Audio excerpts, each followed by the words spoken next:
Hi everyone, welcome back to Chelsea Fan TV and welcome to a brand new episode of Round the Corner, the show where I look ahead to Chelsea's next fixture, which in this case is Monday night, Crystal Palace vs Chelsea at Selhurst Park.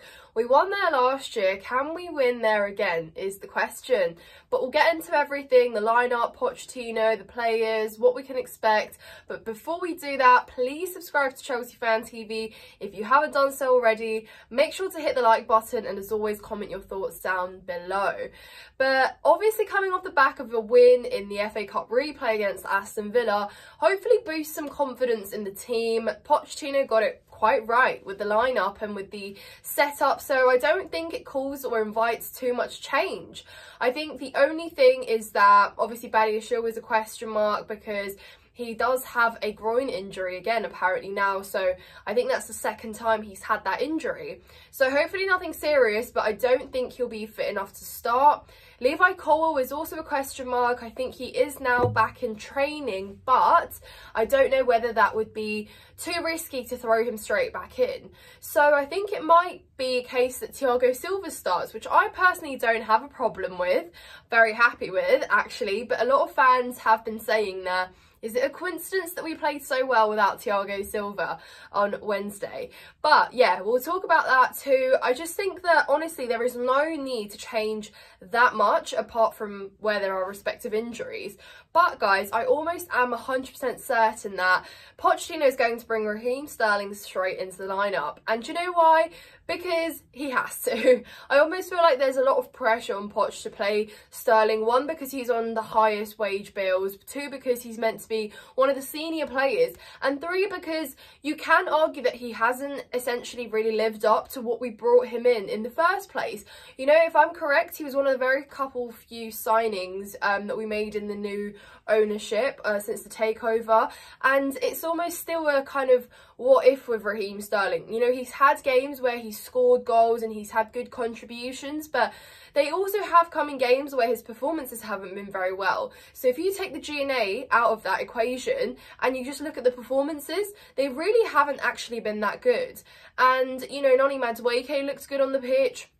Obviously Cole Palmer has been absolutely insane and he at least deserves to start every single game because not only does he bring you the G&A, but he also brings you the contribution to the build-up. He can defend as well. But with Raheem Sterling, you kind of just don't really know what you're getting. And again, for me, that's inhibiting someone like, for example, Noni Madueke to get better and improve. Because if your senior player isn't necessarily doing it, why would you not give a chance to the youngster that has been trying? Yeah, very raw, at times will make the wrong decision, but we also have seen that Noni takes on his man. You know, he will try and get a shot off. Yeah, okay, he gets dispossessed, but at least you try. You know, what I like is that he doesn't have that fear factor constantly where he'll try and back pass if he feels like he's under pressure. And that's good, you know. If you can back yourself to take on your man, then, you know, that's so welcome in the team. So I think he should reward Noni with a start, but I don't think he will. I think Raheem Sterling comes straight back in, and honestly, if you look at the games where he's rested Sterling and Gallagher, it's only been for cup games, and managers rest their best players, all their favourite players, for cup games more time than not. So I just think it's a case of he's going to be crucial in the Prem. If Pochettino could rely on that, like, two players that he knows will, or he at least feels comfortable having in the team, it is Gallagher and Sterling, in my opinion. So as much as I'd like that, I hope I'm wrong. I could be wrong. I just think Raheem Sterling will start and Noni will be on the bench. Because of course we know that Gallagher's going to play, and then that sort of calls for a, well, what do you kind of do with Nkunku? Is it a case of we see him come off the bench? Is he fit to start? Is it time for him to start now that we have him available? And when I say that, I don't really want him playing as a striker. I don't really want him playing right up top, because I keep saying this, I think Nkunku is so much more effective as a creator and playing as, you know, behind the striker, but we will also see. So that is a sort of a bit of a question for who you start up front, and obviously let me know who you guys think in the comments down below. But let's talk about midfield, because what a balance we had in our midfield against Aston Villa. You know, Caicedo and Enzo looked, for the first time, so comfortable alongside each other. And, you know, when they are helping each other and they are working together, it's so much more effective than isolating Caicedo. And, you know, you can see that when you do give them the support of one another, they can flourish so much better. You know, they work so much better, progressive play improves, and it's not so, you know, dull as side to side, or, you know, getting dispossessed and ran through in midfield, because you leave that much space. You know, we saw it particularly against Liverpool away at Anfield. So I'm just hoping that, you know, Pochettino is learning from these things that are working. I get that he's been figuring things out still, but, you know, when you see that something works, and we were so good as a collective, which is the key word to take away from Wednesday night, is a collective, then you should run with that. You should continue to replicate it. You should continue to, yeah, to push it and see what else you can get out of it. But they looked so good alongside each other. And obviously Enzo Fernandez, what a world kick. Well, I was going to say a worldy free kick, but yeah, that was insane. And I still don't agree with, you know, people have come for Enzo even still and said, oh, you guys are now, you know, hailing this player that's been bang average all season. But I keep saying that Enzo's just been in the wrong environment. He has really been mismanaged as well, I think. At times, yes, okay, hasn't played to the best of his abilities, but there is a good footballer in Enzo. I'm not getting carried away. I think he's got so much potential, and of course he has potential. The only reason that he is under scrutiny is because of the price tag, and that's not his fault, is it? So it's really unfair. You know, I almost think that the price tag plays such a part in it in terms of inhibiting it, because it's, you know, like a 120 million player, he shouldn't have to develop, or, you know, he should walk into a team, you know, and make an impact and be good week in, week out. Correct? Yeah. But I don't think Enzo ever should have costed that much, but because he does get treated that way. But, you know, he's still young, he's still got a lot more to show, and you can see that, you know, alongside Caicedo, the two can really play alongside each other and perform well. So I'd like to see that continue. You know, that balance that we kept talking about, it was there. So let's continue to push it.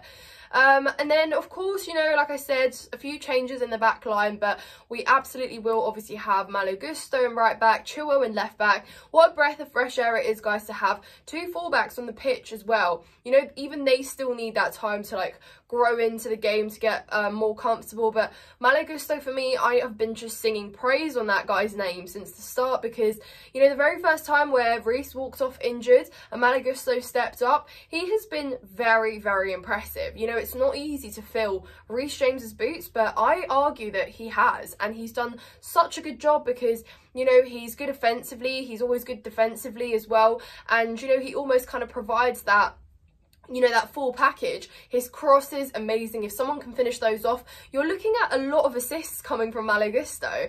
You know, I even think there was more opportunities for him in the last few weeks where he played to get those assists. But, you know, he hasn't always had that guy that will run and crash into the box to get a shot off. But he is very sort of forward thinking, and yeah, I'm really excited to see what Gusto can bring. I think he just needs to be a little bit wary of, you know, his tackles, and at times maybe does come in a little bit too aggressive. Yeah, okay, tactical fouls, all okay with me, but at times he is a little bit too rash, and again, that's something that he needs to work on. He will work on, but yeah, really, really great. But let's talk about Nicholas Jackson, because I think obviously, because he was away at AFCON, we haven't been speaking about him much at all. But, you know, he came back, he got his goal, obviously against Aston Villa, and I think he was so much better on the wing. I mean, I think he just looked so much better.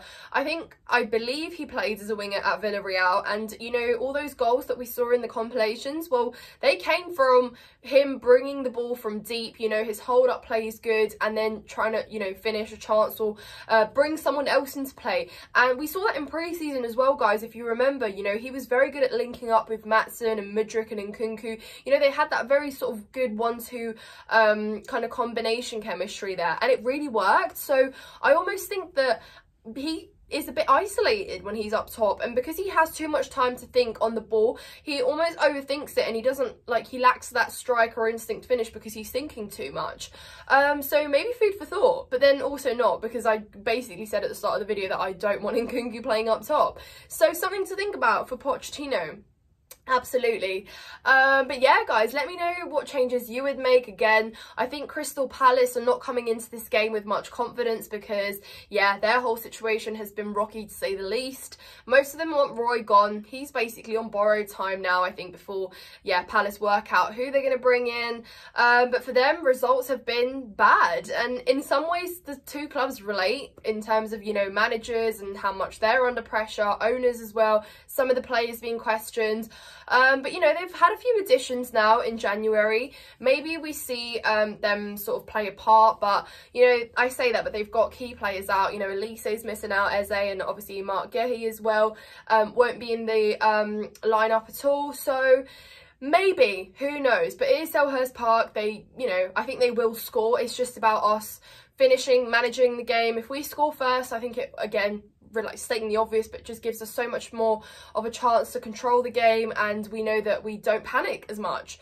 But yeah, let me know, guys, what you think in the comments down below. I'm gonna say 2-1 Chelsea just because I think we will concede, but also, yeah, I think 2-1 was Selhurst Park last year, if I'm not wrong. So yeah, I think that was the one where Conor Gallagher scored that really good goal outside the box. So who knows? Who knows? Maybe could he get 2 goals in 2 games? I've basically just dropped him from the lineup and I've said he could score, but you know what I mean. Poch will start him, obviously. But yeah, guys, as always, hit the like button, and let me just let you know that today's sponsors in this video are Match Bingo. Check them out in the description. You do have to be 18+, but check them out. The link will be in the description below. Thanks so much for watching, guys, and up the Chels.